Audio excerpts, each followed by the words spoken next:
Hello everyone, स्वागत है आपके अपने यूट्यूब चैनल ज़ेकबो 2.0 में। आज हम लोग इस वीडियो के माध्यम से देख सकते हैं बच्चों, आप लोगों को बताएंगे कि आप लोगों का जो 20 फरवरी में कौन कौन सा एग्जाम आ सकता है और कौन सा एग्जाम आएगा। तो आज हम लोग इस वीडियो के माध्यम से देखेंगे जो आप लोगों का 20 फरवरी का क्वेश्चन होगा, उसका हम लोग वायरल क्वेश्चन को देखेंगे और बहुत सारा क्वेश्चन आप लोगों को इसी चैनल के माध्यम से इसी वीडियो से देखने को मिलेगा। इससे पहले जो वीडियो अपलोड हो सका आप लोग उससे भी देख सकते हैं और इसके बाद फिर हम लोग एक वीडियो लाएंगे। तो आपको बता दी पहले दोस्तों, आज हम लोग उसी क्वेश्चन पर चर्चा करेंगे जो आपके एग्जाम में आने की संभावना है। तो आज जो आप लोगों का वीडियो होगा सो ऑब्जेक्टिव और सब्जेक्टिव दोनों होगा। एक वीडियो में ऑब्जेक्टिव और सब्जेक्टिव दोनों कंप्लीट होने वाला है। तो आप लोग वीडियो के अंत तक बने रहे प्यारे दोस्तों। और अगर अभी भी आप लोग इस चैनल में नए हैं तो चैनल को सब्सक्राइब कर लीजिए, तब बेल आइकन को प्रेस कर लीजिए। और अगर आप लोगों को वीडियो अच्छा लगेगा तो वीडियो को लाइक करके जाइएगा। साथ ही बता दें प्यारे दोस्तों, इस चैनल के से क्लास 8 से लेकर 12 तक का संपूर्ण तैयारी करवाया जाता है और आगे का जानकारी आप लोगों को दिया जाएगा। इसलिए आप लोग व्हाट्सएप चैनल और टेलीग्राम चैनल को ज्वाइन कर सकते हैं, डिस्क्रिप्शन में लिंक दिया रहेगा। तो चलिए हम लोग देर ना करते हम लोग क्वेश्चन की ओर आते हैं। आप लोग सभी क्वेश्चन को आप लोग भरोसे के साथ याद करते जाइए बच्चों, कंठस्थ करते जाइए ताकि आप लोगों का एग्जाम में एक भी क्वेश्चन छूटे नहीं। और आप लोगों का जो 30 ऑब्जेक्टिव क्वेश्चन है, आप लोग 30 में से 30 आप लोग सही करके ला सकते हैं। और बिल्कुल सब्जेक्टिव क्वेश्चन में आप लोग कितना मिस्टेक कीजिएगा लेकिन 90% स्कोर आप लोगों का आसानी से आ सकता है। तो चलिए देर ना करते हुए क्वेश्चन की ओर देखते हैं। सबसे पहले हम लोग ऑब्जेक्टिव क्वेश्चन को 30 ऑब्जेक्टिव क्वेश्चन है उसको देख लेंगे और फिर हम लोग सब्जेक्टिव क्वेश्चन पर चर्चा करेंगे। तो चलिए बढ़ते हैं क्वेश्चन नंबर 1 की ओर। तो क्या है, आप लोगों के बीच जो पहला क्वेश्चन आता है आप लोगों का, और इसी तरह से आप लोगों का इसी प्रकार से आप लोगों का क्वेश्चन देखने को मिलेगा। देखिए क्या है, मोटर वाहन के अग्रदीपों में किस दर्पण का उपयोग किया जाता है। जो मोटर वाहन है उसका अग्रदीपों में कौन सा दर्पण का उपयोग किया जाता है, तो अवतल दर्पण का उपयोग किया जाता है। और अगर उत्तल दर्पण का उपयोग आप लोगों से पूछा जाएगा तो उत्तल दर्पण का उपयोग कहाँ होता है, तो जो साइड मिरर में होता है। आप लोग वाहन वगैरह में या बाइक वगैरह में आप लोग जब देखे होंगे साइड मिरर जो हम लोग पीछे देखते हैं उसमें उत्तल दर्पण का प्रयोग होता है। तो आगे हम लोग देखिए क्वेश्चन नंबर 2 में देखिए प्यारे बच्चों, क्वेश्चन नंबर 2 में देखिए क्या, उस दर्पण का नाम बताएं जो बिंब का वास्तविक, उल्टा तथा आवर्धित प्रतिबिंब बनाता है। तो ये जो है सो बनाने का काम कौन करता है प्यारे बच्चों, इसका हो जाएगा अवतल दर्पण। ए इज राइट आंसर। और चलिए नेक्स्ट में बात करते हैं प्यारे बच्चों, क्वेश्चन नंबर 3। आप लोग सभी क्वेश्चन को अच्छे से कंठस्थ कर लीजिए ताकि आप लोगों का एग्जाम में एक भी क्वेश्चन छूटे नहीं। देखिए क्या है, गोलीय दर्पण की वक्रता त्रिज्या 20 सेंटीमीटर, उसकी फोकस दूरी क्या होगा। तो हम लोग ये फॉर्मूला जानते हैं बच्चों, एफ बराबर r/2 होता है। तो देखिए आर का मान दिया है, त्रिज्या वक्रता त्रिज्या 20 दिया है। जब आप लोग 2 से डिवाइड कीजिएगा तो कितना आएगा, 10 हो जाएगा। तो इसका जो राइट आंसर हो जाएगा बच्चों 10 हो जाएगा। तो देखिए option number B is right answer.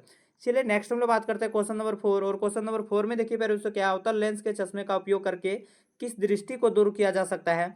तो देखिए अवतल में थोड़ा बड़ा है, उत्तल लेंस में क्या होता है थोड़ा 3 शब्द है। तो जो छोटा है उसमें देखिए निकट दृष्टि दोष, थोड़ा लग रहा है सुनने में बड़ा, और अवतल लेंस ये भी बड़ा है। तो निकट दृष्टि दोष अवतल लेंस में और दूर दृष्टि दोष में कौन सा लेंस का प्रयोग होता है, तो उत्तल लेंस का। ये आप लोग याद रखिएगा। तो यहाँ हम लोग पूछा अवतल लेंस, तो निकट दृष्टि दोष हो जाएगा इसको।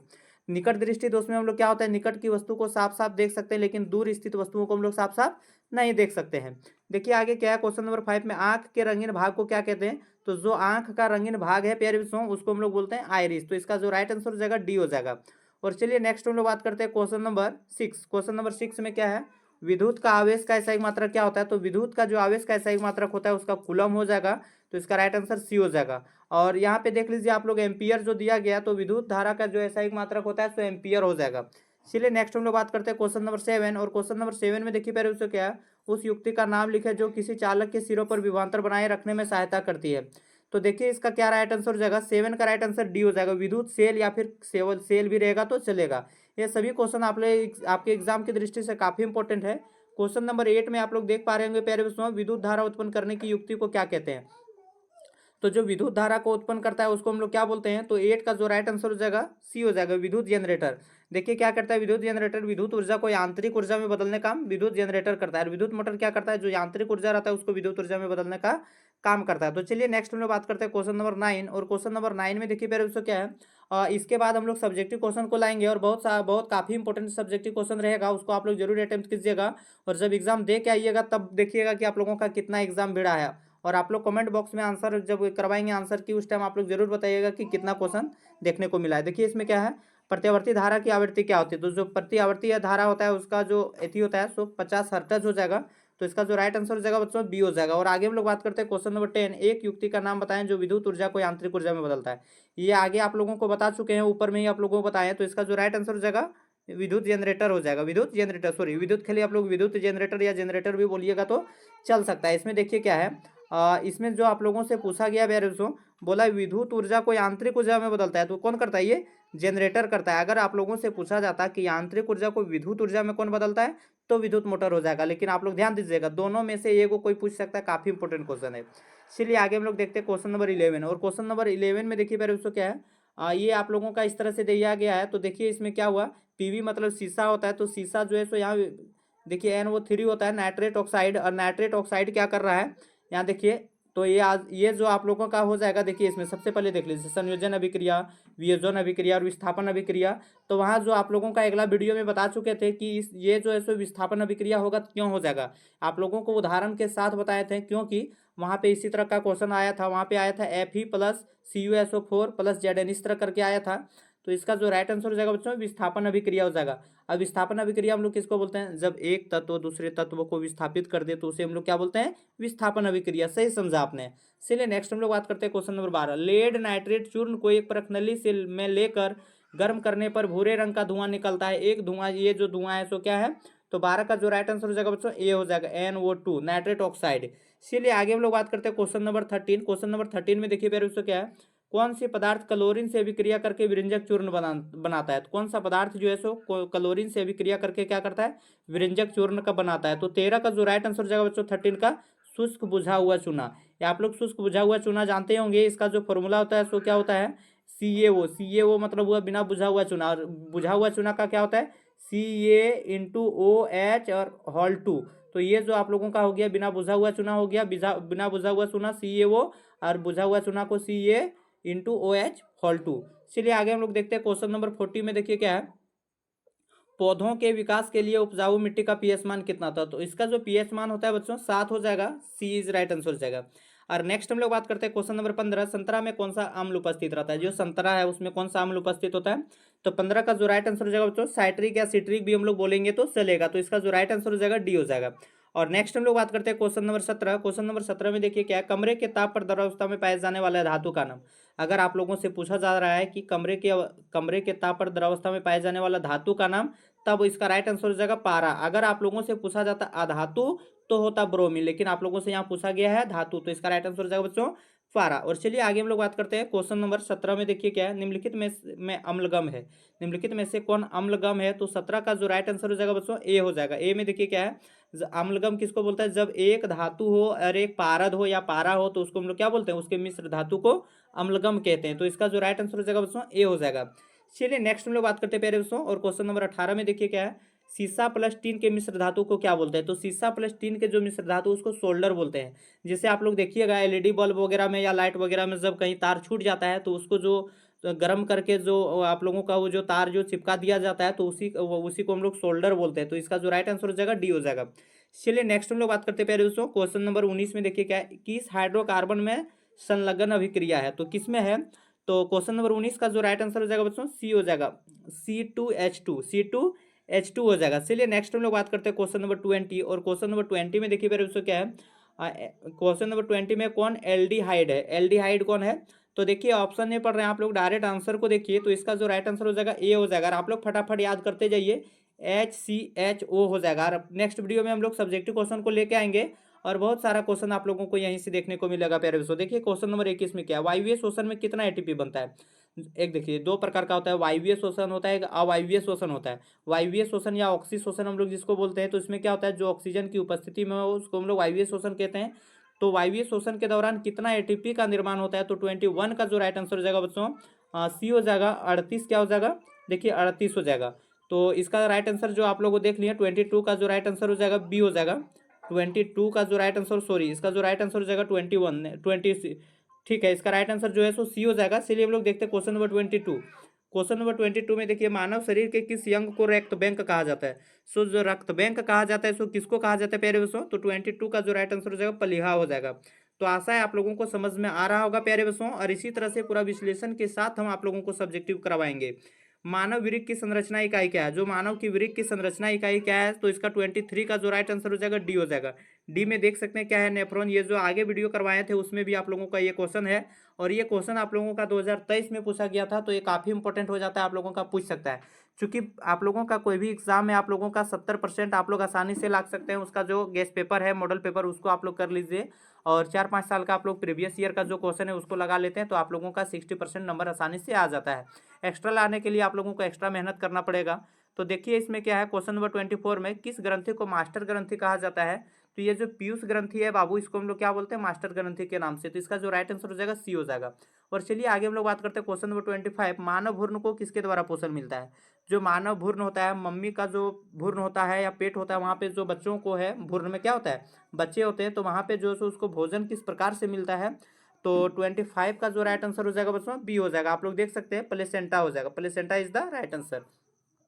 चलिए नेक्स्ट हम लोग बात करते हैं क्वेश्चन नंबर 26, हाइड्रा में किस विधि द्वारा जनन होता है। तो 26 का जो राइट आंसर हो जाएगा बच्चों डी हो जाएगा, हाइड्रा में मुकुलन विधि द्वारा जनन होता है। ये आप लोग 8 में भी पढ़ चुके होंगे। और नेक्स्ट हम लोग बात करते हैं क्वेश्चन नंबर 26 में, देखिए क्या है, क्वेश्चन नंबर 27 में, स्त्रियों में मासिक चक्र के दौरान एक परिपक्व अंडाणु किस दिन अंडाशय से बाहर निकलता है। ये जो पीरियड का समय चलता है जिसको हम लोग मासिक धर्म कहते हैं, तो ये लगभग कितने 28वें दिन में होता है। किसी का 1-2 दिन कम बेसी भी हो सकता है, वो आप लोगों का खान पान पर निर्भर कर सकता है। देखिए क्या आनुवांशिकता का पिता, और क्वेश्चन नंबर 28 में आनुवांशिकता का पिता किसे कहा जाता है। तो आनुवांशिकता का जो पिता है जिसने मटर का पौधा लिया था उसका नाम है ग्रेगर जॉन मेंडल ने, और इसी ने सबसे पहले आनुवांशिकता का सिद्धांत को प्रतिपादन किया था। आगे देखिए बच्चों क्वेश्चन नंबर 29 में, विश्व पर्यावरण दिवस कब मनाया जाता है। जो विश्व पर्यावरण दिवस मनाया जाता है उसको कब मनाया जाता है। तो इसका जो राइट आंसर हो जाएगा 5 जून हो जाएगा, 5 जून। ये काफी इंपॉर्टेंट क्वेश्चन है और साथ में बहुत ईजी क्वेश्चन है, क्योंकि आप लोग बहुत बार इसको देखे होंगे। देखिए आगे क्या है, क्वेश्चन नंबर 30 में क्या है, पर्यावरण को संतुलित रखने के लिए कितना प्रतिशत वनों का जरूरी है, कितना प्रतिशत वन होना चाहिए प्यारे बच्चों। तो देखिए आप लोगों को बता दें कि झारखंड में 29.76% वन है, लेकिन होना कितना चाहिए, तो 33% वन होना चाहिए। तो इसका जो राइट आंसर हो जाएगा डी हो जाएगा, 33% वन होना चाहिए, लेकिन झारखंड में 33% वन नहीं है। तो आशा है बच्चों आप लोगों को ऑब्जेक्टिव क्वेश्चन समझ में आया होगा। और नेक्स्ट हम लोग जस्ट सब्जेक्टिव क्वेश्चन को लेके आएंगे, वहाँ आप लोग ऑब्जेक्टिव क्वेश्चन को देख लिए प्यारे बच्चों। अब हम लोग सब्जेक्टिव क्वेश्चन को देखेंगे। देखिए इसमें सबसे पहले आप लोगों का खंड बी में जो है सो आप लोगों का कुल 6 प्रश्नों का उत्तर देना है। आप लोगों का यहाँ पे 8 प्रश्न रहेगा, लेकिन 6 प्रश्न का ही उत्तर देना है। और इसी तरह खंड सी में, तो देखिए डायरेक्ट हम लोग क्वेश्चन पर आते हैं। तो इसमें क्या है, स्वच्छ आकाश का रंग नीला क्यों होता है। तो ये देखिए क्या हो जाएगा इसका आंसर, स्वच्छ आकाश का रंग जो है सो नीला क्यों होता है। तो आप लोग यहाँ पे देख सकते हैं बच्चों, इसमें दिन के समय आकाश का रंग नीला दिखाई देता है, क्योंकि वायुमंडल में उपस्थित धूल कण, उसके बाद क्या है, धूल कण, जल कण आदि सूर्य से आने वाली नीले रंग के प्रकाश किरण को सर्वाधिक प्रकीर्णन करता है, और यही नीला रंग प्रकीर्णित होकर हमारे आंखों तक पहुंचती है। यही कारण है कि स्वच्छ आकाश का रंग क्या होता है, नीला होता है। ये जो आप लोगों को समझ में आया होगा। अब देखिए हम लोग क्वेश्चन नंबर देखते हैं। क्वेश्चन नंबर 32 में देखिए क्या है, यही सब क्वेश्चन आप लोगों का एग्जाम में आएगा, और जैसा हिंदी में देखने को मिला था उसी तरह से आप लोगों का यही क्वेश्चन में भी आप लोगों को देखने को मिलेगा। तो देखिए इसमें क्या है, विद्युत लैंपों के तंतुओं को बनाने में एकमात्र टंगस्टन धातु का ही उपयोग किया जाता है, क्यों। तो ये हम लोग जानते हैं। तो देखिए इसका क्या आंसर हो जाएगा प्यारे दोस्तों। तो क्वेश्चन नंबर 32 का देखिए आंसर हो जाएगा, चूंकि टंगस्टन का गलनांक प्रतिरोधक दोनों काफी अधिक होता है, इसलिए विद्युत लैंपों के तंतुओं के निर्माण मेंटगस्टन का उपयोग यहाँ टंगस्टन होगा, यहाँ पे गलत लिखा हुआ है, टंगस्टन का उपयोग किया जाता है। अधिक प्रतिरोध के कारण इसमें अत्यधिक मात्रा में ऊष्मा का उत्पादन होता है, जिसके कारण तंतु चमकने लगते हैं और प्रकाशित हो जाता है, ताकि अधिक से अधिक प्रकाश दे सके। आगे देखिए हम लोग क्या देखते हैं क्वेश्चन नंबर 33 में। क्वेश्चन नंबर 33 में देखिए प्यारे बच्चों क्या है, क्वेश्चन नंबर 33 में ऑक्सीजन के ह्रास या योग के आधार पर निम्न पदों की व्याख्या करें, उपचयन और अपचयन का। तो उपचयन और अपचयन क्या है उसके बारे में आप लोगों को पूछा गया है। तो देखिए इसमें हम लोग क्या बोल सकते हैं, जिसमें ऑक्सीजन का योग होगा उसको उपचयन बोलेंगे, और जिसमें ऑक्सीजन का योग होगा उसको उपचयन बोलेंगे, और जिसमें ऑक्सीजन का क्या होगा, ह्रास होगा, उसको हम लोग अपचयन बोलेंगे। बाकी देखिए यहाँ पे क्या है, उपचयन या ऑक्सीकरण वह अभिक्रिया जिसमें ऑक्सीजन का योग होगा, वृद्धि होती है, ऑक्सीजन का क्या होगा, योग होगा या फिर वृद्धि होगा, उसे हम लोग उपचयन बोलेंगे। जैसे C+O2 इधर जाएगा तो क्या हो जाएगा, CO2 हो जाएगा। और उसी तरह उपचयन में देखिए क्या है, तो उपचयन में बच्चों वह रासायनिक अभिक्रिया जिसमें ऑक्सीजन का ह्रास होता है, ह्रास मतलब कमी होता है, उन्हें हम लोग क्या बोलते हैं, अपचयन कहते हैं। तो इसमें देख सकते हैं आप लोग क्या है, ZnO+C, तो ZnCO हो जाएगा। और आगे हम लोग बात करते हैं क्वेश्चन नंबर 34 में। देखिए क्या है, परबल अम्ल तथा परबल क्षार के बीच अभिक्रिया करने पर लवण एवं जल बनता है, अर्थात देखिए। तो हम लोग यहाँ सबसे पहले क्वेश्चन देख लेते हैं 34 में आप लोगों से क्या पूछा गया है। तो क्वेश्चन नंबर 34 में बच्चों अम्ल एवं क्षारक के बीच रासायनिक अभिक्रिया को उदासीनीकरण अभिक्रिया कहते हैं, क्यों कहते हैं? तो ये आप लोगों को बताए थे कि रासायनिक अभिक्रिया हम लोग क्या बोलते हैं, या उदासीनी अभिक्रिया उदासीनीकरण अभिक्रिया किसको बोलते हैं? जब अम्ल और क्षारक को आपस में अभिक्रिया करवाया जाता है तो उसको हम लोग उदासीनीकरण अभिक्रिया के नाम से जानते हैं। तो उसी को यहाँ लिखना है। देखिए क्या है, परबल अम्ल, यहाँ पे देख सकते हैं आप लोग, परबल अम्ल तथा परबल क्षार के बीच अभिक्रिया कराने पर लवण एवं जल बनता है। क्या उत्पाद बनता है? लवण एवं जल बनता है, अर्थात दोनों एक दूसरे को उदासीन कर देता है। इसलिए अम्ल एवं क्षारक के बीच की रासायनिक अभिक्रिया को हम लोग क्या बोलते हैं? उदासीनीकरण अभिक्रिया। लवण और जल का निर्माण करता है, दोनों जो है सो उदासीन कर देता है, और इसी के कारण हम लोग इसको क्या बोलते हैं? उदासीनीकरण अभिक्रिया बोलते हैं। जैसे यहाँ देखिए ऑप्शन उदाहरण हम लोग लेते हैं, HCl plus NaOH sodium hydroxide, तो इधर जाएगा क्या हो जाएगा? NaCl। मतलब यहाँ पे देखिए आप लोगों का जल निर्माण हो रहा है, इधर जो है सो लवण निर्माण हो रहा है, तो हम लोग इसको बोल सकते हैं उदासीनीकरण अभिक्रिया बोल सकते हैं। और आगे चलिए हम लोग देखते हैं क्वेश्चन नंबर 35 में। देखिए क्या है, तो क्वेश्चन नंबर 35 आप लोगों के बीच ये रहता है प्यारे बच्चों। तो क्वेश्चन नंबर 35 में देख सकते हैं आप लोग क्या है, तो क्वेश्चन नंबर 35 में श्वसन क्रिया को ऊष्माक्षेपी अभिक्रिया क्यों कहते हैं? तो श्वसन हम लोग जब लेते हैं तो क्या होता है, देखना ऊष्मा भी निकलता है। वैसी रासायनिक अभिक्रिया जिसमें ऊष्मा का भी उत्पादन होगा उसको हम लोग ऊष्माक्षेपी अभिक्रिया बोलेंगे। देखिए इसमें क्या है, भोजन ग्रहण करने के बाद पाचन के दौरान भोजन के कार्बोहाइड्रेट ग्लूकोज में टूट जाते हैं तथा हमारे शरीर के विभिन्न कोशिकाओं में चले जाते हैं। बिल्कुल सही बात है, जो हमें जीवित रहने एवं कार्य करने के लिए ऊर्जा उत्पन्न करता है। इस क्रिया को श्वसन कहते हैं। इसी को हम लोग क्या बोलते हैं? श्वसन कहते हैं। क्योंकि श्वसन क्रिया के दौरान ऊर्जा का निर्माण होता है। जब हम लोग श्वसन लेते हैं तो क्या होता है? ऊर्जा का निर्माण होता है, इसलिए श्वसन को हम लोग क्या बोलते हैं? ऊष्माक्षेपी बोलते हैं। तो आप लोग देख सकते हैं यहाँ ग्लूकोज का फॉर्मूला होता है C6H12O6, और जब इसको 6CO2 के साथ अभिक्रिया करवाएंगे तो 6CO2 प्लस 6H2O हो जाएगा, और इधर प्लस क्या हो जाएगा? ऊर्जा हो जाएगा। चलिए आगे हम लोग देखते हैं क्वेश्चन। आगे क्वेश्चन में क्या है बच्चों, आगे क्वेश्चन नंबर 36 में देखिए क्या है। क्वेश्चन नंबर 36 में प्रतिवर्ती क्रिया क्या है, उदाहरण दे। प्रतिवर्ती क्रिया जो है सो क्या है, उसको उदाहरण देना है। तो 36 में देखिए हम लोग यहाँ देख सकते हैं, आप लोगों को 6 क्वेश्चन का ही जवाब देना है, लेकिन हम यहाँ एक्स्ट्रा बता दे रहे हैं ताकि आप लोगों का एग्जाम में एक भी क्वेश्चन छूटे नहीं। देखिए, संवेदी अंगों द्वारा ग्रहण किए गए उद्दीपनों को संवेदी तंत्रों द्वारा मेरुरज्जक तक लेकर जाना एवं तुरंत ही उसका प्रत्युत चालक तंत्रिकाओं द्वारा पेशीय ऊतकों या अंगों में लाकर उसको उत्तेजित करने की क्रिया को हम लोग क्या बोलते हैं? प्रतिवर्ती क्रिया, जो अचानक होता है। जैसे देखिए उदाहरण, जैसे ही कोई मच्छर हमारे पैरों को काटता है वैसे ही हम तुरंत पैरों को हटा लेते हैं या हिलाते हैं या उसे मार देते हैं। तो यही जो है सो क्या हुआ, इसी को हम लोग बोलते हैं प्रतिवर्ती क्रिया। और आगे हम लोग बात करते हैं क्वेश्चन नंबर 37। तो क्वेश्चन नंबर 37 में देखिए प्यारे बच्चों क्या है, तो क्वेश्चन नंबर 37 में वही जीन के बारे में पूछा गया। जीन क्या है, आनुवंशिकता में इसकी क्या भूमिका है? ये जो जीन है उस क्या है और उसका जो है सो आनुवंशिकता में उसकी क्या भूमिका है, उसके बारे में पूछा गया है। तो देखिए इसको हम लोग किस तरह से लिख सकते हैं प्यारे बच्चों, आंसर आप लोग देखिए, जीन आनुवंशिकता की मूल भौतिक एवं कार्यात्मक इकाई है जो गुणसूत्र पर उपस्थित डीएनए से बने होते हैं। जो किससे बना होता है?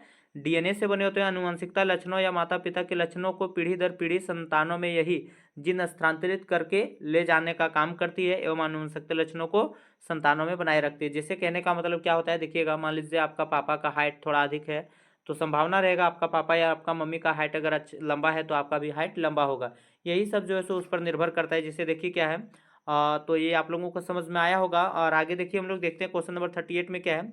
तो क्वेश्चन नंबर 38 में देखिए पहले क्वेश्चन नंबर 38 में पूछा गया, किसी घास के मैदान की आहार श्रृंखला को प्रवास चार्ट द्वारा, आहार श्रृंखला जो होता है, प्रथम उत्पादक क्या होता है, प्रथम उपभोग कौन होता है, उसके बारे में पूछा गया। तो इसको आप लोग आसानी से लिख सकते हैं। और ये जो क्वेश्चन है, तो जिस तरह से आप लोगों को हिंदी में बताए थे इंपॉर्टेंट क्वेश्चन, ये भी काफी इंपॉर्टेंट क्वेश्चन है। देखिए इसमें क्या है, किसी घास के मैदान की आहार श्रृंखला निम्न प्रकार होता है। जैसे घास है, कीट पतंग है, मेढक है, सांप है, बाज है। क्या होता है, घास को कौन खाता है? कीट पतंग। और कीट पतंग को कौन खाता है? मेढक खाता है। मेढक को कौन खाता है? सांप। और सांप को कौन खाता है? बाज। तो ये जो है सो एक प्रकार से आहार श्रृंखला है। इसमें देखिए उत्पादक, घास जो है सो उत्पादक है, लेकिन प्राथमिक उपभोक्ता मतलब घास को जो है सो अपना भोजन के रूप में कौन ले रहा है? कीट पतंग। और उसके बाद कीट पतंग को जो है सो कौन खा रहा है? मेढक खा रहा है, तो इसको हम लोग बोलेंगे द्वितीय उपभोक्ता बोलेंगे। और तृतीय उपभोक्ता में देखिए क्या आ जाएगा, मतलब सांप भी जो है सो क्या कर रहा है, सांप को कौन खा जा रहा है? बाज खा जा रहा है। तो आप लोग ऐसे समझ सकते हैं। तो चलिए आगे हम लोग देखते हैं, बच्चों ग्रुप नंबर सी का जो आप लोगों का क्वेश्चन है उसको हम लोग देखते हैं। तो ग्रुप बी आप लोगों का कंप्लीट होता है। ग्रुप बी से आप लोगों का जो है सो 6 क्वेश्चन का जवाब देना है और 2 नंबर का रहेगा 12, और काफ़ी इजी क्वेश्चन रहेगा। और आप लोग एक चीज़ ध्यान में रखिएगा बच्चों, आप लोग कॉपी को खाली छोड़ के नहीं आइएगा। आंसर आप लोग जानते तो अच्छा बात है, नहीं जानते तो उसी से मिला जुला के कुछ लिखिए, लेकिन भर के आइए, क्योंकि अगर वैसा आप लोग करते हैं तो कुछ ना कुछ नंबर आप लोगों को मिलेगा ही। देखिए क्या है, क्वेश्चन नंबर सी में थी, ऑप्शन ग्रुप सी में देखिए तो ग्रुप सी में है सूर्योदय एवं सूर्यास्त के समय सूर्य रक्ताभ लाल क्यों प्रतीत होता है। तो सूर्योदय एवं सूर्यास्त के समय जो सूर्य लाल प्रतीत होता है सो क्यों होता है। तो इसका जो राइट आंसर हो जाएगा बच्चों 39 का हम लोग देखिए यहाँ पे देखते हैं ग्रुप सी वाला में। देखिए क्या है, सूर्योदय एवं सूर्यास्त के समय सूर्य क्षितिज पर होता है। सूर्य क्या होता है, क्षितिज पर होता है। इस समय सूर्य से आने वाले प्रकाश हमारे नेत्र तक पहुंचने से पहले पृथ्वी के वायुमंडल की मोटी परतों से होकर गुजरता है। बात भी सही है, जिससे हम कम तरंग धैर्य वाले प्रकाश किरण जैसे नीला, बैगनी आदि का वायुमंडल में उपस्थित धूलकणों के कारण प्रकीर्णन हो जाता है। प्रकीर्णन मतलब फैल जाता है। एवं अधिक तरंग दैर्घ्य वाली प्रकाश किरण लाल ही हमारे नेत्र तक पहुंचता है। लाल जो है सो क्या करता है, इसका कम तरंग दैर्घ्य ये जो सो नहीं फैलता है। इसलिए सूर्योदय एवं सूर्यास्त के समय सूर्य जो सो रक्ताभ दिखाई देता है। तो चलिए, आशा है आप लोगों को समझ में आ रहा होगा। अब हम लोग क्वेश्चन नंबर 40 देखते हैं। क्वेश्चन नंबर 40 में देखिए पहले उसको क्या है। तो क्वेश्चन नंबर 40 में एक अवतल दर्पण की फोकस दूरी 20 सेंटीमीटर है और इसके 30 सेंटीमीटर दूरी पर एक प्रकाशित इतना रखा गया है। तो प्रतिबिंब का स्थान ज्ञात करें। कहाँ पे प्रतिबिंब बनेगा सो। तो ये जो प्रतिबिंब बनेगा, देखिए इसमें क्या है, तो हम लोग जानते हैं जब अवतल ऐप का मान हमेशा जो है सो किस में रहेगा, ऐप का मान हमेशा देखिए यहाँ पे जब अवतल दर्पण रहता है तो हम लोग माइनस में लेते हैं। तो यहाँ अवतल दर्पण बोला गया इसलिए माइनस में लिया गया है। तो इसमें भी का जो फॉर्मूला होता है, दर्पण का फॉर्मूला आप लोग देख सकते हैं। दर्पण बराबर क्या होता है, 1/v बराबर 1/u, सॉरी 1/v बराबर 1/f माइनस 1/u, ये दर्पण का सूत्र होता है। इससे जब आप लोग फिट करके बैठाइएगा बच्चों तो आ जाएगा। और इसका जो फाइनली आंसर आ जाएगा, इसका आंसर जो है सो 60 सेंटीमीटर आ जाएगा। अगला जब हम सेट करवाएंगे उसमें भी आप लोगों को ये क्वेश्चन देखने को मिलेगा और बहुत जल्दी आएगा। तो आप लोग उसको जरूर अटेम्प्ट कीजिएगा, उसी में आप लोगों को ये पूरा डिटेल से बता देंगे। तो देखिए इसमें क्या है, आगे हम लोग क्वेश्चन देखते हैं। और आगे आज का क्वेश्चन जो आप लोगों के बीच है बच्चों, इसमें देखिए क्या है। तो ये जो क्वेश्चन है, क्वेश्चन नंबर 41 में देखिए क्या है, कोई वस्तु किसी अवतल लेंस से प्रकाशित अवतल लेंस से, ध्यान से दीजिएगा, प्रकाशित लेंस एफ और अनंत 2f के बीच रखी हुई, इससे बनने वाली प्रतिबिंब का किरण आरेख खींचिए। ये जो है सो आप लोगों का दोनों में से एक को कोई दे सकता है।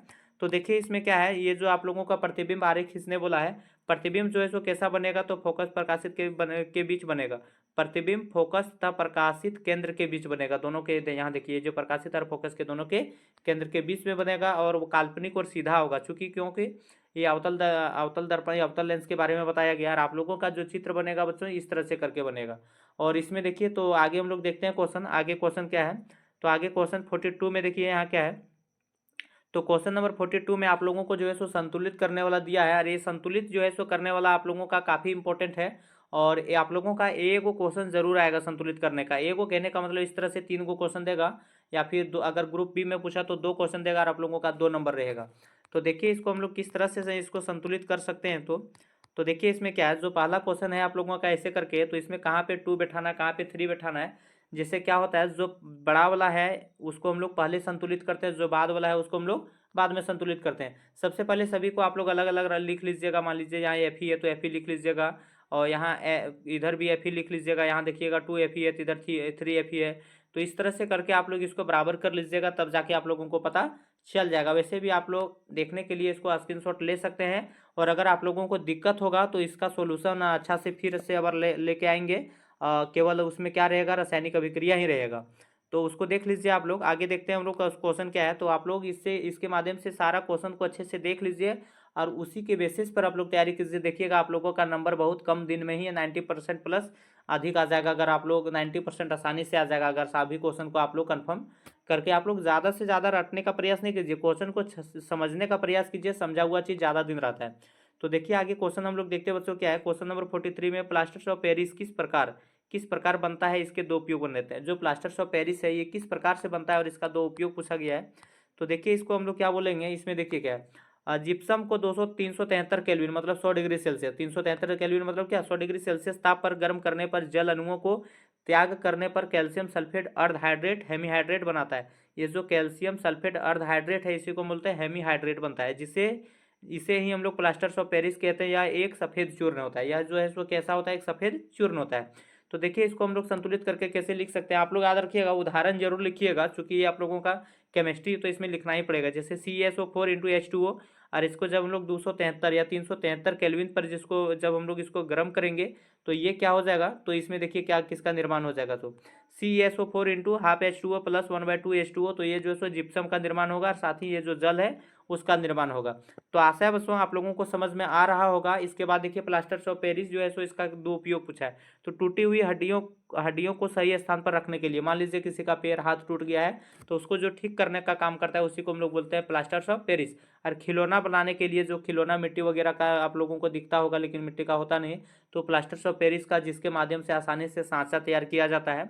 तो चलिए नेक्स्ट हम लोग बात करते हैं क्वेश्चन नंबर 44। और क्वेश्चन नंबर 44 में देखिए बच्चों क्या है, तो क्वेश्चन नंबर 44 में रक्त क्या है, रक्त के दो कार्य लिखे हैं। रक्त जो है सो ब्लड क्या है, और ब्लड के जो कितने दो टाइप पूछा गया है उसको हम लोगों को इसमें लिखना है। तो देखिए इसमें क्या है, रक्त एक प्रकार का तरल संयोजी ऊतक है। तरल संयोजी ऊतक है जो बहुकोशिक जीवों में पाया जाता है। रक्त कई प्रकार के घटकों जैसे प्लाज्मा, आरबीसी और डब्ल्यूबीसी, पटिकाणु आदि आदि आदि का जो है सो बना होता है। ये जो रक्त है जो किसका बना होता है, RBC, red blood cell, WBC और पटिकाणु, इस सब का बना होता है। इसका देखिए रक्त के दो कार्य क्या होता है। रक्त O2 एवं CO2 गैसों का परिवहन करता है। रक्त जो है सो क्या करता है, O2 एवं CO2 गैसों का जो परिवहन करने का काम करता है शरीर में, कौन करता है, रक्त के माध्यम से होता है। पोषक पदार्थों का परिवहन, जो पोषक पदार्थ है उसका भी परिवहन रक्त के माध्यम से नहीं होता है। हमारे शरीर को रोगों से सुरक्षा भी यही करता है, कौन, ये जो आप लोगों का रक्त है सो। तो चलिए आगे हम लोग देखते हैं बच्चों, आगे क्या है, क्वेश्चन नंबर देखते हैं हम लोग कितना है। तो ये जो हम लोग देख लिए क्वेश्चन, अब आगे हम लोग देखिए क्वेश्चन देखते हैं। तो आगे क्वेश्चन आप लोगों के बीच रहता है, ओजोन क्या है या पारितंत्र को किस प्रकार से प्रभावित कर रहा है। तो ओजोन परत के बारे में पूछा गया है, तो ओजोन परत के बारे में आप लोगों को इसमें लिखना है। तो ओजोन परत के बारे में देखिए आप लोग ऐसे लिख सकते हैं, यहाँ पे अच्छे से देख लीजिए, यहाँ पे लिखा हुआ है। तो देखिए इसके बाद इसको जो है सो किस प्रकार से प्रभावित कर रहा है। ओजोन एक गैस है जो ऑक्सीजन के 3 अणुओं से मिलकर बना होता है। यह एक विषैला गैस है, यह जहरीला गैस है, विषैला। जिसे हम लोग O2 लिखते हैं ना, तो O2 का मतलब हो गया, क्या हो गया, O2, सॉरी CO2 नहीं, इसको हम लोग O2 लिखते हैं। तो O2 का मतलब ऑक्सीजन हो गया, मतलब ऑक्सीजन के दोनों। और इसका जब हम लोग O3 ले लेंगे, तो O3 जब ले लेते हैं हम लोग, तो यही होता है ओजोन। तो देखिए इसमें क्या है, ओजोन एक गैस है जो ऑक्सीजन के 3 परमाणुओं से मिलकर बना होता है। यह एक विषैला गैस है, जैसे इस तरह होता है। उसके बाद पारितंत्र पर प्रभाव, इसका जो है सो पारितंत्र पर किस प्रकार से इसका प्रभाव पड़ता है, सो देखिए ओजोन से आने वाली पराबैंगनी विकिरण, जो अल्ट्रावायलेट किरण आता है, उसे अवशोषित कर पृथ्वी तक आने से रोकती है। अतः ओजोन पृथ्वी को कंबल की तरह ढकी हुई है। तो पृथ्वी के सुरक्षा परितंत्र के, इसको हम लोग पारितंत्र का सुरक्षा कवच भी बोलते हैं। अगर ओजोन परत छिद्र हो गया तो हम लोगों को त्वचा संबंधित कई तरह का बीमारी हो सकता है, जैसे कैंसर बीमारी हो जाएगा, नहीं दिखेगा, कम दिखेगा, इस तरह से नेत्र भी खराब हो जाएगा। आगे देखिए क्या है, परावैंगनिक किरण सजीवों के लिए अत्यंत हानिकारक होता है। इसके पृथ्वी तक पहुंचने से मनुष्य में त्वचा कैंसर, मोतियाबिंद आदि भयानक बीमारी हो सकता है, ये जो आप लोगों को बताएं। आगे देखिए क्या है, यह पौधों की पत्तियों को क्षतिग्रस्त कर उत्पादन कम कर देता है। ये जो है सो पौधों की पत्तियों को क्षतिग्रस्त कर जो है सो क्या करता है, उत्पादन कम कर देता है। और आगे हम लोग क्वेश्चन देखते हैं, क्वेश्चन नंबर 46 में। तो क्वेश्चन नंबर 46 में देखिए पहले उसको क्या है, क्वेश्चन नंबर 46 में आग्नाशय को अंतःस्रावी और बाह्यस्रावी ग्रंथि दोनों कहते हैं, क्यों। तो देखिए जो 46 का जो राइट आंसर हो जाएगा, हम लोग देखते हैं यहाँ पे हम लोग किस तरह से लिख सकते हैं इसको। सो थोड़ा सा आप लोग ध्यान दीजिए। तो 46 देखिए, 46 में क्या है, तो 46 आप लोगों के बीच आता है, अग्नाशय को बहिस्रावी एवं अंतःस्रावी ग्रंथि कहते हैं क्योंकि यह बहिस्रावी के रूप में एंजाइम ट्रिप्सिन स्रावित करते हैं, जो भोजन में उपस्थित प्रोटीन को पचाता है। ये जो ट्रिप्सिन का काम क्या आता है, सो भोजन का पचाना करता है, प्रोटीन का पचाना। जबकि अंतःस्रावी के रूप में इंसुलिन नामक हार्मोन स्रावित होती है, जो रक्त में उपस्थित शर्करा की मात्रा को कम करता है।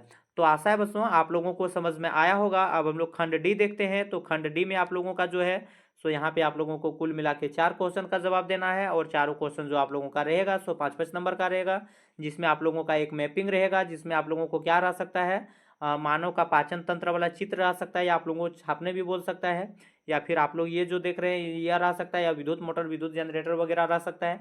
लेकिन विद्युत मोटर, विद्युत जनरेटर नहीं रहता है, पहले रहता था। या फिर आप लोगों का मानव हृदय का काट चित्र आ सकता है। तो मानव हृदय का काट चित्र या मनुष्य का जो पाचन तंत्र होता है, इसको आप लोग अच्छे से कंफर्म कर लीजिए। और एक बार मैप को अगर आप लोग को छापने आता होगा तब तो ठीक है, और नहीं तो उसका जो नेमिंग है, कहाँ पे कौन सा नाम होता है, उसको आप लोग अच्छे से देख लीजिएगा। क्योंकि अगर आप लोगों को अगर इस तरह से केवल दिया नाम लिखने के लिए, तो आप लोग जब नाम देख के जाइएगा बच्चों, तो आप लोग आसानी से क्या कर सकते हैं, आसानी से आप लोग नाम लिख सकते हैं। तो देखिए इसमें क्या है, तो वही हम लोग देखते हैं। इसमें है विद्युत चुंबकीय प्रेरण क्या है, इसे प्रदर्शित करने वाले प्रयोग का वर्णन करें। तो हम लोग देखते हैं सबसे पहले 47। तो 47 में देखिए पहले उसको क्या है, तो 47 ये आप लोगों के बीच ये 47 क्वेश्चन रहा। और 47 में देखिए थोड़ा सा इसका लंबा आंसर होगा, क्योंकि आप लोगों को 5 नंबर वैसे ही नहीं मिल जाएगा, पूरा डिटेल से इसके बारे में लिखना है। देखिए क्या है, किसी चालक को लगातार परिवर्तित चुंबकीय क्षेत्र में रखने पर चालक तार के सिरों के बीच विद्युत वाहक बल उत्पन्न होता है, जिसे विद्युत चुंबकीय प्रेरण कहते हैं। तो आप लोग जो है सो इस तरह से लिख सकते हैं, जिसके इसका प्रयोग जो है सो इसका प्रयोग है। तो ये आप लोगों को जो है सो पूछा जा सकता है, इसलिए इसको आप लोग अच्छे से देख लीजिए। देखिए क्या है, विद्युत चुम्बकीय प्रेरण, ये आप लोग देख सकते हैं। और उसके बाद तांबे के तार की दो अलग अलग कुंडलियां लिया जिनमें बड़ी संख्या में मोड़ माना 50 और 100 मोड़ है। अब इन्हें एक गियर चालक बेलनाकार रोल के ऊपर डाला जाता है, जैसा कि आकृति में दिखाया गया है। तो ये आप लोगों का जो प्रयोग अनुप्रयोग है उसके बारे में है, तो आप लोग इसको स्क्रीनशॉट ले लीजिए और एक बार अच्छे से देख लीजिए। और चलिए आगे हम लोग देखते हैं बच्चों, क्वेश्चन नंबर 49। क्वेश्चन नंबर 49 में देखिए क्या है। तो क्वेश्चन नंबर 49 करने से पहले हम लोग क्वेश्चन नंबर 48 देख लेते हैं। प्रकाश के परावर्तन के नियम लिखें। तो प्रकाश के परावर्तन के नियम लिखें, ये 48 का ये में है। उसके बाद ये जो है, प्रतिरोधकों को पार्श्व क्रम में संयोजित करने पर समतुल्य प्रतिरोध पूछा गया है। तो पार्श्व क्रम में, और सबसे पहले हम लोग प्रकाश का परावर्तन का नियम जान लेते हैं। तो आप लोग याद रखिएगा, प्रकाश के परावर्तन के दो नियम होते हैं। तो चलिए हम लोग 48 का जो आंसर है उसको देखते पहले उसमें। तो देखिए इसमें क्या है। तो इसमें है, किसी पॉलिश की गई हुई चिकनी सतह से प्रकाश का एक सुनिश्चित रूप से दिशा बदलने की परिघटना को हम लोग परावर्तन कहते हैं। मान लीजिए आप लोग देखिएगा, गाड़ी का जो दर्पण रहेगा या दीवार वगैरह जहाँ पे चिकना रहेगा, जब हम लोग लाइट मारते हैं तो क्या होगा, टकरा के वापस आता है। तो प्रकाश के टकरा के वापस आने की घटना को ही हम लोग क्या बोलते हैं, परावर्तन। परावर्तन मतलब टकरा के वापस आना है। प्रकाश के परावर्तन के कारण ही प्रतिबिंब बनता है। ये जो छाया है या प्रतिबिंब जो बनता है, आप लोग देखिएगा, ये प्रकाश के परावर्तन के कारण ही बनता है। प्रकाश के परावर्तन के मुख्य रूप से दो नियम होते हैं। देखिए इसमें क्या है, किसी परावर्तन सतह से प्रकाश का परावर्तन निश्चित नियम के अनुसार होता है, जो परावर्तन के नियम कहलाते हैं। परावर्तन के दो नियम होते हैं। एक देखिए क्या है, आपतित किरण, परावर्तित किरण तथा आपतन बिंदु पर अभिलंब एक ही दिशा में होता है। जिसे आप लोग देखिएगा, ऐसे करके जब रहता है, मान लीजिए ये आपतन बिंदु, आपतन कौन हुआ, आपतित किरण हुआ, और ये जो है सो परावर्तित किरण, ये जो है सो परावर्तित किरण हुआ। मान लीजिए यहाँ से आया तो इसको आपतित किरण बोलेंगे, और ये जो गया इसको हम लोग क्या बोलेंगे, परावर्तित किरण। तो आपतित किरण, परावर्तित किरण और इस तरह से जो आप लोगों का अभिलंब रहता है, ये तीनों क्या होता है, एक ही सतह पर रहता है। तो ये प्रकाश के परावर्तन का पहला नियम हो गया। और प्रकाश के परावर्तन का दूसरा नियम ये हो गया कि ये आपतित किरण आया और ये परावर्तित किरण, ये आया और ये गया, और यहाँ पे आप लोग अभिलंब देख सकते हैं। तो ये जो आप लोगों का ये जो कोण बन रहा है, आपतन कोण और परावर्तन कोण, सदैव एक दूसरे के बराबर होता है। अगर आप लोगों को ऑप्शन में दिया भी रहेगा, यदि आपतन कोण 40 डिग्री है तो परावर्तन कोण कितना होगा, तो जितना आप लोगों का आपतन कोण होगा उतना ही आप लोगों का परावर्तन कोण होगा। अब आगे हम लोग देखते हैं, इसमें क्वेश्चन नंबर बी में जो आप लोगों का है, इसमें जो आप लोगों को पूछा गया था, क्या पूछा गया था, तो इसमें पूछा गया था समांतर क्रम या पार्श्व क्रम में इसको जोड़ना बोला था। तो इसका जो फॉर्मूला होता है सो हम लोग देख सकते हैं, 1/RP बराबर RP, मतलब पार्श्व क्रम में जोड़ते हैं तो इसको बट्टा करके लेते हैं। जब हम लोग श्रेणी क्रम में जोड़ते हैं तो डायरेक्ट लिखते हैं, RS बराबर क्या लिखते हैं, R1 + R2 R3, ये जो हो गया सो ये श्रेणी क्रम हो गया।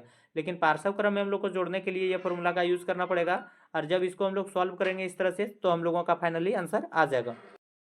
तो चलिए आगे हम लोग देखते हैं। तो इसको आप लोग सॉल्व कर लीजिएगा। देखिए इसी तरह से आप लोगों का सॉल्व होता है। ये पार्श्व क्रम का है और श्रेणी क्रम तो आप लोग को बता दिए। और आगे देखिए बच्चों, इसमें क्या है, आप लोगों का जो आगे क्वेश्चन है सो इसमें देखिए क्या है, आगे जो आप लोगों का क्वेश्चन आता है सो इसमें है, पारा के एक अयस्क का नाम एवं रासायनिक सूत्र लिखें। इस अयस्क को किस विधि द्वारा धातु ऑक्साइड से में बदला जाता है। पारा धातु को उसके अयस्क से निष्कर्षण पर प्रयुक्त समीकरण लिखें। ये जो है सो उसको हम लोग किस तरह से अलग कर सकते हैं, निष्कर्षण कर सकते हैं, उसका जो है सो समीकरण लिखने बोला है। तो इसको हम लोग देख लेते हैं, क्वेश्चन नंबर 49। तो क्वेश्चन नंबर 49 को देखिए, इसमें क्या है। तो क्वेश्चन नंबर 49 में देखिए, पारा का सबसे पहले हम लोग फॉर्मूला जान लेते हैं, ऑब्जेक्टिव क्वेश्चन में भी आ सकता है। तो HGS होता है, पारा के एस का नाम जो होता है सो सिनेबार होता है। और सिनेबार का जो अयस्क होता है वो तो सिनेबार का जो सूत्र होता है HGS होता है। पारा को केवल हम लोग HG बोलते हैं, लेकिन यहाँ सिनेबार है तो इसका हो जाएगा। इसके बाद देखिए इसमें क्या है, इसमें है सिनेबार अयस्क को भर्जन विधि द्वारा धातु ऑक्साइड में बदला जाता है। ये जो भर्जन विधि है इसी के द्वारा धातु ऑक्साइड में बदला जाता है। आगे देखिए क्या है, तो आगे हम लोग इस तरह से आप लोगों को ये इस तरह से हम लोग लिख सकते हैं इसको। तो देखिए इसमें आसानी से आप लोग इसको बना सकते हैं, और ये काफ़ी इजी भी है। आप लोग इसको अच्छे से देख लीजिए, स्क्रीनशॉट ले लीजिए और देख लीजिए, ताकि आप लोगों का किसी तरह से दिक्कत नहीं होगा। और आपको बता दें प्यारे दोस्तों, ये सभी क्वेश्चन आपके एग्जाम की दृष्टि से काफ़ी इंपॉर्टेंट है। और एक दिन पहले हम जब लेके आएंगे, जब आप लोगों का एग्जाम होगा, मॉर्निंग में जो वीडियो अपलोड होगा उसको आप लोग जरूर अटेम्प्ट कीजिएगा। क्योंकि बहुत सारा क्वेश्चन आप लोगों का एक ही वीडियो से आप लोगों को 40% क्वेश्चन देने का दावा करते हैं, ये आप लोगों कन्फर्म कर लीजिए। तो चलिए आगे हम लोग देखते हैं क्वेश्चन क्या है। और सभी क्वेश्चन जो ऑब्जेक्टिव क्वेश्चन करवाया गया उसको भी, और जो सब्जेक्टिव क्वेश्चन करवाया गया उसको भी, सभी क्वेश्चन को अच्छे से कर लेते हैं। तो आपका जो ऑब्जेक्टिव क्वेश्चन है सो 30 में से 30 आने की संभावना रहेगा। भले एक आगो मिस्टेक होगा, लेकिन 28 29 आप लोगों का जरूर आ जाएगा। तो चलिए सबसे और हम लोग बाकी जो क्वेश्चन है उसको देख लेते हैं सब्जेक्टिव क्वेश्चन को। तो देखिए इसमें क्या, निम्नलिखित यौगिकों का रासायनिक संरचना लिखना है। जैसे इथेनॉल दिया है, इथेनोइक अम्ल दिया है, एसिटिलीन दिया है, ब्यूटेनॉल दिया है, रेक्सोनॉल दिया है। तो ये जो है सो आप लोगों को यहाँ से आप लोगों को 5 नंबर मिलेगा। कब 5 नंबर मिलेगा? जब आप लोग सभी को अच्छे से इसका संरचना लिखेंगे तब। तो चलिए इसको हम लोग देख लेते हैं, तो किस तरह से हम लोग लिख सकते हैं। तो क्वेश्चन नंबर 49 हम लोग देखते हैं प्यारे दोस्तों। तो क्वेश्चन नंबर 49 में देखिए हम लोग ऐसे कर सकते हैं इसको। क्वेश्चन नंबर 50 में, सॉरी क्वेश्चन नंबर 50 में देखिए क्या है। इथेनॉल का जो है सो इस तरह से हम लोग लिख सकते हैं, जैसे HCC है, H इस तरह करके इसका जो बॉन्ड बनाने का काम करता है सो है। बाकी इसको हम लोग देखिए इथेनोइक अम्ल को हम लोग इस तरह से इसको सजा सकते हैं। तो ये अगर आप लोग नहीं पढ़े होंगे तो थोड़ा सा टफ हो सकता है। इसलिए टफ हो सकता है क्योंकि आप लोगों का एक बार में माइंड में बैठेगा नहीं। अगर हम इसको विश्लेषण करके अगर बताएंगे तो ये जो वीडियो है सो काफ़ी लंबा हो जाएगा और आप लोगों को थोड़ा दिक्कत भी हो सकता है, क्योंकि एक आध घंटा का वीडियो हो जाएगा तो आप लोग देख नहीं पाइएगा। तो अब मेरा प्रयास रहता है कि कम समय में कितना आप लोगों को कितना कंटेंट दे पाएंगे। तो चलिए आगे हम लोग देखते हैं क्वेश्चन नंबर 50 में क्या है। तो क्वेश्चन नंबर 50 देखिए, उसमें आप लोगों को एक्स्ट्रा क्वेश्चन भी तो दिया रहेगा। आप लोगों को वहाँ पे 6 क्वेश्चन या 7 क्वेश्चन दिया रहेगा, लेकिन आप लोगों को लिखना के 6 क्वेश्चन एक्स्ट्रा दिया रहेगा और आप लोगों को 5 क्वेश्चन का ही आंसर लिखना है। तो आप लोग ये चूज कीजिएगा कि कौन सा क्वेश्चन आप लोगों को बहुत अच्छे से आता है, उसी क्वेश्चन को लिखना है। देखिए क्या है, माँ के शरीर में गर्भस्थ भ्रूण को जो है सो पोषण कहाँ से मिलता है या किस प्रकार मिलता है? तो ये बताए थे आप लोगों को प्लेसेंटा से मिलता है। तो देख लीजिए इसमें थोड़ा सा क्वेश्चन लंबा हो सकता है। तो क्वेश्चन नंबर 52 इसका जो है सो 52 में हम लोग देख लेते हैं प्यारे दोस्तों क्या है। तो क्वेश्चन नंबर 52 में देखिए ये जो है सो आप लोगों को क्वेश्चन नंबर 50 में मानव हृदय का काट चित्र भी वो छापने बोला होगा, यही आप लोग को बता रहे थे। ये जो है सो काफ़ी इंपॉर्टेंट है। अगर आप लोगों को छापने बोला तब तो ठीक है, और नसीब खराब रहा तो ही छापने बोल सकता है, और नहीं तो नसीब अगर आप लोगों का अच्छा है तो ये इसमें केवल नेमिंग करने दे देगा कि कहाँ किसका नाम क्या है सो। तो आप लोग इसको अच्छे से देख लीजिए। ये जो आप लोगों का है यही है मानव हृदय का काट चित्र। या आप लोगों का जो है सो साइंस का चैप्टर में दिया है, या फिर आप लोग गूगल के माध्यम से भी देख सकते हैं कि मानव हृदय का काट चित्र किस तरह होता है से, और उसका नेमिंग आदि कर सकते हैं। और साथ ही आप लोग को बता दें प्यारे बच्चों, पाचन तंत्र जो है उसको भी आप लोग देख लीजिएगा। और आगे देखिए इसमें क्या है। आगे हम लोग देखते हैं क्वेश्चन नंबर 51 में जो था, शुक्राणु एवं अंडाणु के निषेचन, वही माँ को जो है सो भ्रूण में जो है सो बच्चों को भोजन कैसे मिलता है। सो शुक्राणु एवं अंडाणु के निषेचन के बाद युग्मनज बनता है, जो बाद में विकसित होकर भ्रूण बनता है, जो गर्भाशय की भित्ति में चिपक जाता है। भ्रूण में एक विशिष्ट ऊतक होता है जिसे प्लेसेंटा कहते हैं, के द्वारा भ्रूण अपने माता पिता के शरीर से भोजन प्राप्त करते हैं। यही जो प्लेसेंटा जो प्लेसेंटा के माध्यम से ही, जिसको हम लोग क्या बोलते हैं, अपरा या अप्सरा भी हम लोग इसको बोल सकते हैं। तो यही जो है सो शरीर से अपना भोजन प्राप्त करता है। प्लेसेंटा एक तस्तरी नुमा संरचना है जो गर्भाशय की भित्ति में घुसा होता है। गर्भाशय की भित्ति में घुसा होता है। माता की गर्भाशय की भित्ति बिलाई का बना होता है। ये जो किसका बना होता है? बिलाई का बना होता है, जो गर्भाशय के क्षेत्रफल को बढ़ाता है, जिससे भ्रूण को अधिक ग्लूकोज एवं ऑक्सीजन मिलता है। उसके बाद आप लोगों का ये देखिए वहाँ पे जो आप लोगों का यहाँ पे नेमिंग करने दिया था, मतलब आप लोगों को नाम लिखना था कि किसका कौन सा नाम है सो। तो आप लोग इसको अच्छे से देख लीजिए। इसमें क्या है, ये जो आप लोगों का है यहाँ पे नाम लिखना है बोला है। देखिए यहाँ पे ए के जगह क्या होगा, बी के जगह क्या होगा, सी के जगह क्या होगा। तो हम लोग इसको आसानी से देख लेते हैं। तो चलिए 52 वाला हम लोग देखते हैं, और आज का आप लोगों का सब्जेक्टिव क्वेश्चन लास्ट होगा। उसके बाद हम लोग फिर नेक्स्ट वीडियो में देखेंगे। तो देखिए इसमें जो पहला नाम है यहाँ पे जो आप लोगों का ये वाला था, उसमें हो जाएगा फेलोपियन ट्यूब हो जाएगा, जो अंडवाहिनी होता है। और बाकी दूसरा जो है दूसरा आप लोग देख सकते हैं यहाँ पे गर्भाशय होता है बच्चों। और नेक्स्ट आप लोगों का जो तीसरा है, इसको हम लोग बोलते हैं योनि बोलते हैं, या फिर गिरवा योनि वगैरह हम लोग बोल सकते हैं। तो इसका जो हो जाएगा योनि हो जाएगा। तो आशा है बच्चों आप लोगों को सब्जेक्टिव क्वेश्चन अच्छा लगा होगा। अगर वीडियो अच्छा लगा है तो चैनल को सब्सक्राइब कर लीजिएगा, साथ ही वीडियो को ज़रूर लाइक कीजिएगा और अपने मित्रों को भी बताइएगा। और जब आप लोग एग्ज़ाम दे के आइएगा तो आप लोग सबसे पहले इसी चैनल के माध्यम से आप लोग आंसर की मिला सकते हैं। और साथ ही आपको बता दें, अगर आगे का आप लोगों का फ़ायदा होगा इस चैनल के माध्यम से, काफ़ी फ़ायदा होगा। जैसे रेल टेस्ट का, वीकली टेस्ट का ओरिजिनल क्वेश्चन वगैरह प्रोवाइड करवाया जाता है, जैसे आप लोग जाके देख सकते हैं। तो आप लोग टेलीग्राम चैनल और व्हाट्सअप चैनल को ज्वाइन कर लीजिएगा, क्योंकि इस चैनल के माध्यम से आप लोगों को संपूर्ण तैयारी क्लास 8 से लेकर 12 तक का करवाया जाता है। समय समय पर जानकारी भी दिया जाता है, कब एग्जाम होगा कब नहीं होगा, क्या है उसके बारे में, कैसे आप लोगों को प्रैक्टिकल कॉपी बनाना पड़ता है। ये सभी जानकारी आप लोगों को इस चैनल के माध्यम से प्रोवाइड करवाया जाता है। तो आप लोग सभी क्वेश्चन आप लोग के एग्जाम की दृष्टि से काफ़ी इंपॉर्टेंट है। और अगर हम लोग नेक्स्ट पार्ट में फिर लाएंगे, ऑब्जेक्टिव और सब्जेक्टिव दोनों लाएंगे। तो चलिए बच्चों, मिलते हैं नेक्स्ट वीडियो के साथ। आपके एग्जाम के लिए बेस्ट ऑफ लक। धन्यवाद। जय हिंद, जय भारत।